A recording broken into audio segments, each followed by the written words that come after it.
You're driving. Your brain suddenly flashes an image of swerving into oncoming traffic. You'd never do it. You're horrified you even thought it. These are intrusive thoughts. They are unwanted, involuntary, and often deeply disturbing. And according to psychological research, they are incredibly common. But why does a good brain generate bad thoughts? Is this a sign of a hidden desire, or just random neurological noise? Today, we are investigating the files on cognitive psychology to separate the thought from the person and decode these terrifying mind glitches. The phenomenon is not a failing. It is a fundamental aspect of human consciousness. These thoughts are ego-dystonic. It's a term from psychology, meaning the thoughts are in direct conflict with your actual beliefs, morals, and desires. The very fact that they horrify you is the proof that they are not you.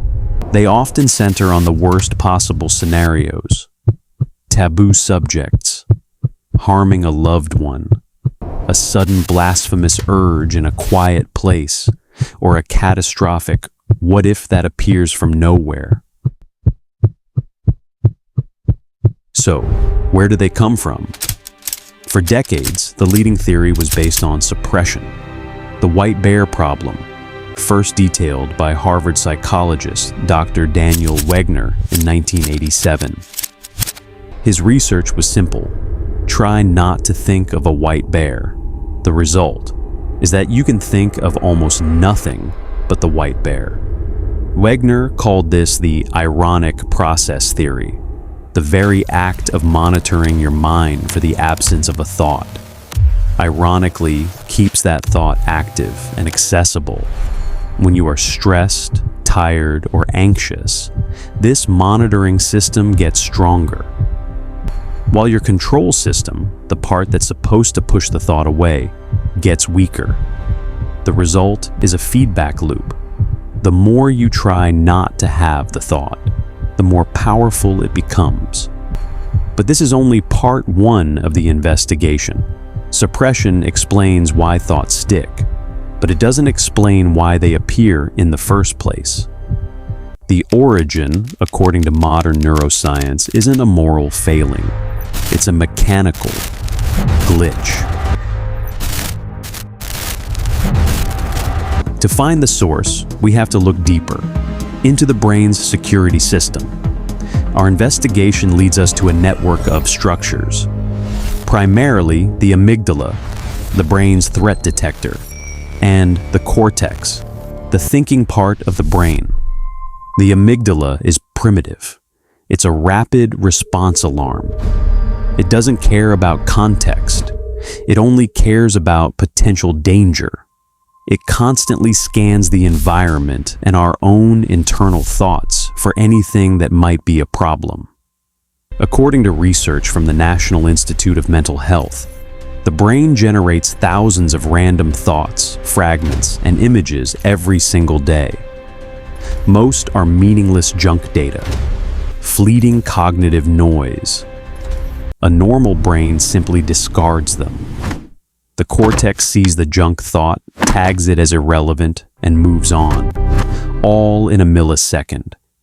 But in a brain primed by anxiety or stress, the system glitches.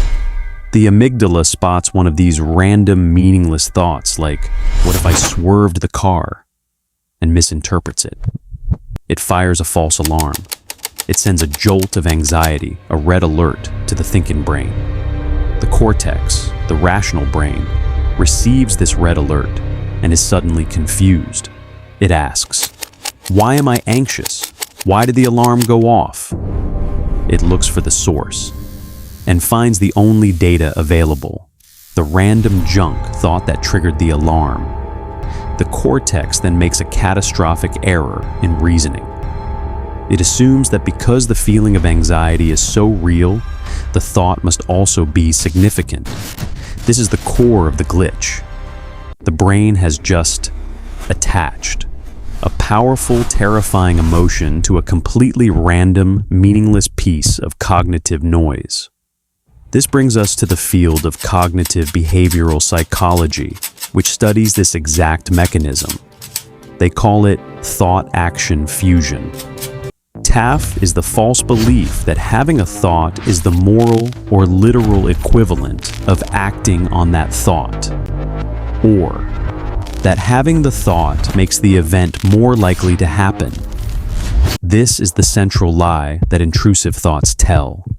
Your brain, in an attempt to protect you from a perceived threat, has accidentally convinced you that your own mind is the source of the danger. This mechanism is particularly well documented in obsessive-compulsive disorder, Source: Psych OCD. Info. Research published in the Journal of Abnormal Psychology highlights that the difference is not the thoughts themselves. Studies confirm that people without OCD have just as many bizarre, unwanted, or violent thoughts as people with OCD. The difference is the response. The non-OCD brain dismisses the thought as weird and moves on. The OCD-primed brain, however, latches onto it. The amygdala's false alarm is stronger, and the cortex's thought-action fusion is more rigid. They begin to perform compulsions or rituals to neutralize the thought, which only reinforces the brain's false belief that the thought was dangerous to begin with. But for the vast majority of people, the 94% of the population estimated to experience them, these thoughts are not a disorder. They are a sign that your brain's alarm system is slightly oversensitive. It's a glitch, not a bug. It's a feature of a highly complex protective system that sometimes gets its wires crossed. The investigation reveals a critical truth. You are not your thoughts. You are the observer of your thoughts. The horror you feel when the thought appears, that revulsion, that is the real you. It is the clearest possible evidence of your true values, pushing back against the random noise. The glitch is the signal. Your reaction is your identity. Cognitive science offers a way to close this case file. Acceptance. Not acceptance of the thought's content, but acceptance of its presence.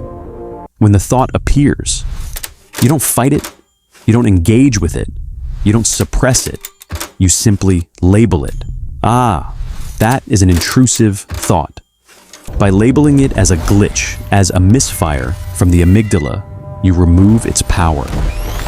You are no longer a participant in the thought-action fusion. You are a detective who has identified a false alarm. The alarm still rings, but you know you don't need to evacuate the building. Over time, this response retrains the brain. It teaches the amygdala that this signal is, in fact, not a threat. The false alarm begins to ring less and less often. The brain is not a perfect machine, but it is a rational one. We have closed the file on intrusive thoughts, but the archive is still open.